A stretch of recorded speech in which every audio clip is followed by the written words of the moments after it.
या बातमीचे प्रायोजक आहेत हॉटेल रोहित। ऑन उमेदवारी यादी शिवसेना पक्षप्रमुख उद्धव ठाकरे यांनी मान्यता दिलेल्या 17 लोकसभा उमेदवारांच्या नावांच्या घोषणा आज सकाळी करण्यात आल्यात। एकूण 22 जागा शिवसेना लढते आहे।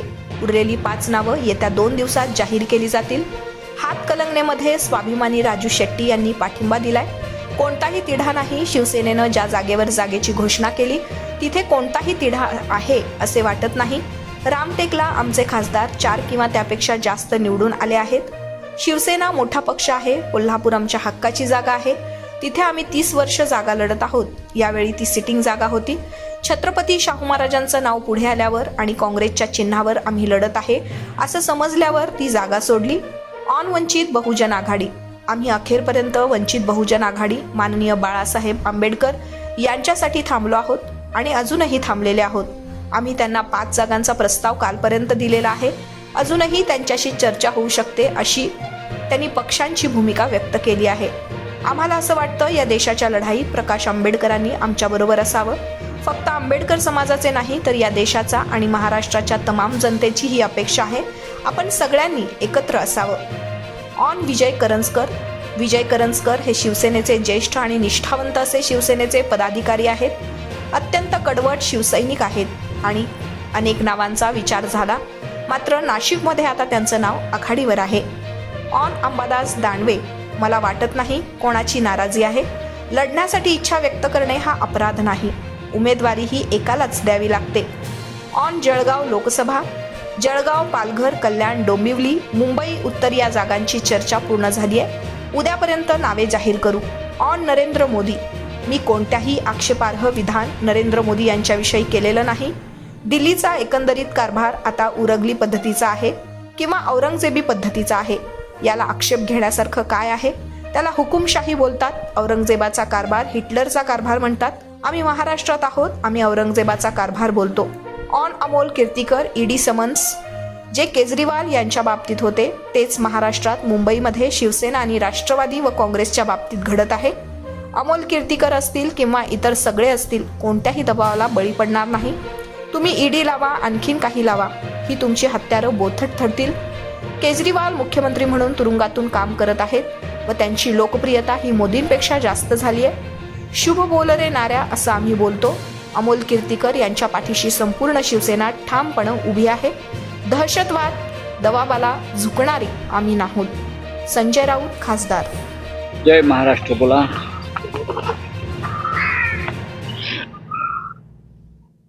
लिस्ट मला मिळाली आहे, मग ठीक आहे, तर माझ्याकडे आहे।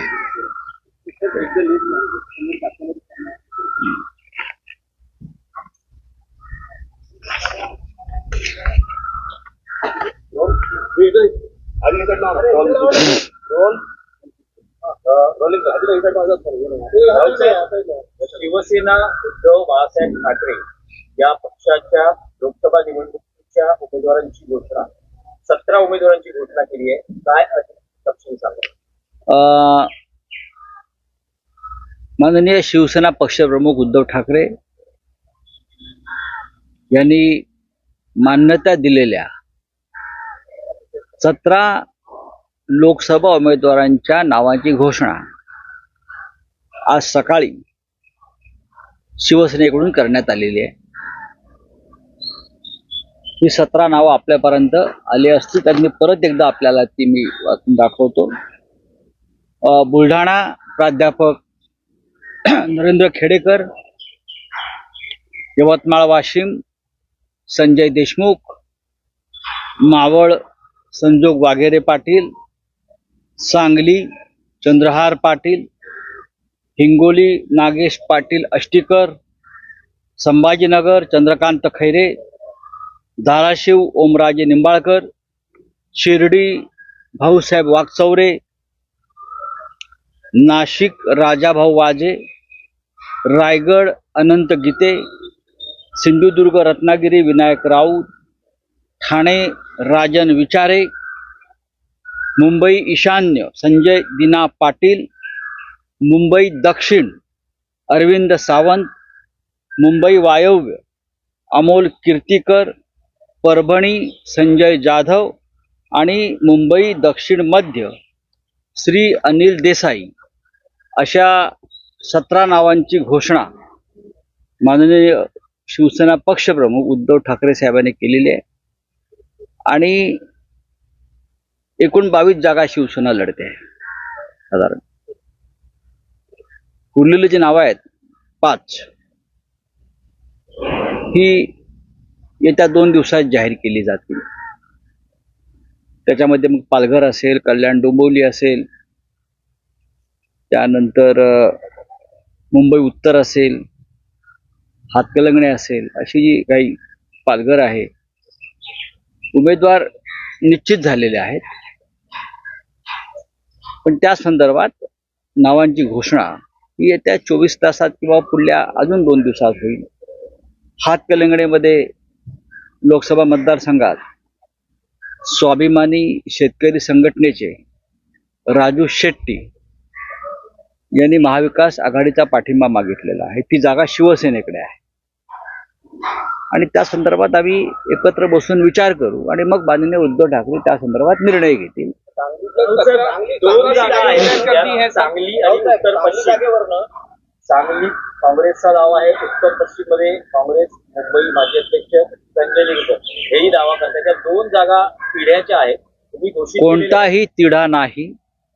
शिवसेनेनं ज्या अर्थी या जागांवर उमेदवारांची घोषणा केलेली आहे त्या अर्थी तिथे कोणताही तिढा आहे आम्हाला असं वाटत नाही. आता रामटेक ही आमची सिटिंग जागा होती. आपण पाहिलं असेल रामटेकला आमचे खासदार गेल्या 4 किंवा त्यापेक्षा जास्त वेळा निवडून आलेत. म्हणजे अगदी रामटेकला सुबोध मोहिते, त्यानंतर प्रकाश जाधव, हे 2 तर आहेतच आधीचे, कृपाल तुमाणे. ही जागा आम्ही सातत्याने लढतोय आणि जिंकतोय. कोणाबरोबर जिंकतोय कोणाबरोबर लढतोय हा प्रश्न नाही, ती सिटिंग जागा आहे. त्या जागेवर काँग्रेस पक्षाने आपला उमेदवार जाहीर केला.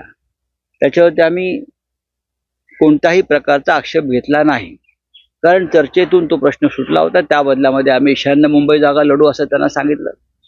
त्याच्यामुळे असं काय मला वाटत नाही तिढा आहे किंवा काय. आम्ही सांगितलं सर रामटेक तुम्ही कसे काय जाहीर केलेत, कोणी नाही. महाविकास आघाडीमध्ये हे झालेले निर्णय आहेत आणि ते आम्ही एकत्रित जाहीर करतो.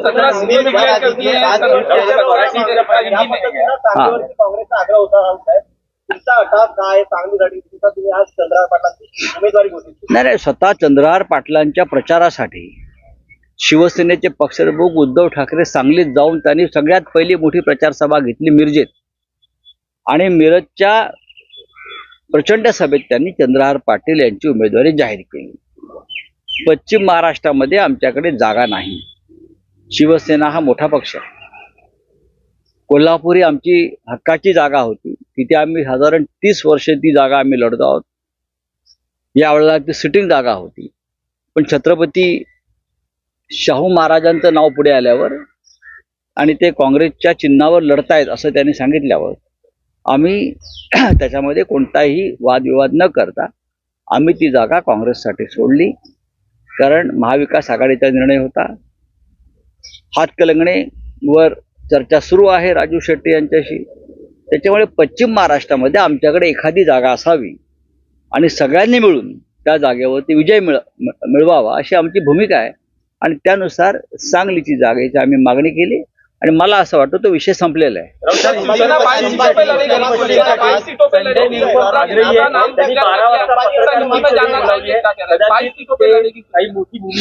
मला त्यांच्याविषयी माहित नाही. ते एका वेगळ्या पक्षाचं नेतृत्व करतात, काँग्रेस पक्षात ते काम करतात. त्याच्यामुळे त्यांनी कोणता निर्णय घ्यावा किंवा काय आमच्यावर बोलावा हा त्यांचा प्रश्न आहे. आम्ही अखेरपर्यंत वंचित बहुजन आघाडी जे माननीय बाळासाहेब आंबेडकर यांच्यासाठी थांबलो आणि अजूनही थांबलेलो आहोत. आम्ही त्यांना 5 जागांचा प्रस्ताव कालपर्यंत दिलेला आहे. अजूनही त्यांच्याशी चर्चा होऊ शकते अशी आमच्या तिन्ही पक्षांची भूमिका आहे. आम्हाला असं वाटतं की या देशाच्या लढाईत प्रकाश आंबेडकर आमच्याबरोबर असावेत, कारण फक्त आंबेडकरी समाजाची नाही तर या देशाच्या आणि महाराष्ट्राच्या तमाम जनतेची इच्छा आहे की आपण सगळ्यांनी एकत्र असायला हवं.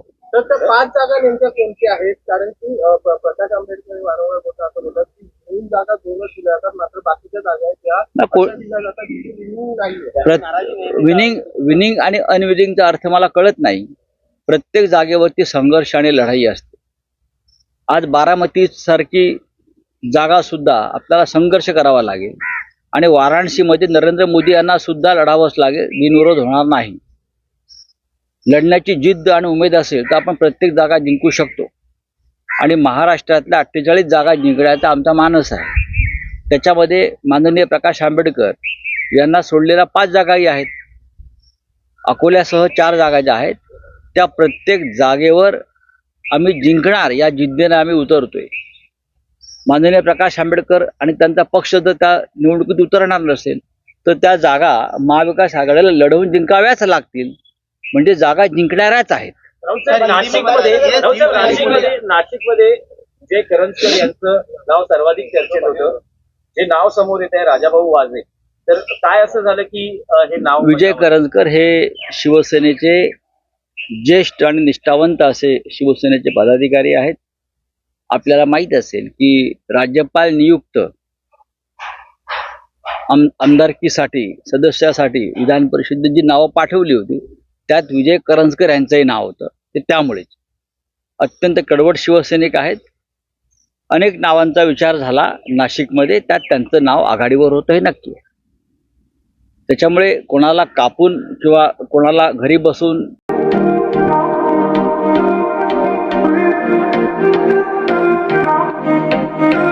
सोलापुरात व्हेज नॉन व्हेज जेवण मिळण्याचं एकमेव ठिकाण हॉटेल रोहित.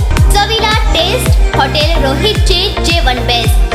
बर्थडे पार्टी, कार्यक्रम, विविध पार्टींचे ऑर्डर्स स्वीकारले जातील. ग्राहकांसाठी खास पार्सलची सोय. आमचा पत्ता हॉटेल रोहित, 7 रस्ता अपोजिट कारीगर पेट्रोल पंप, सोलापूर.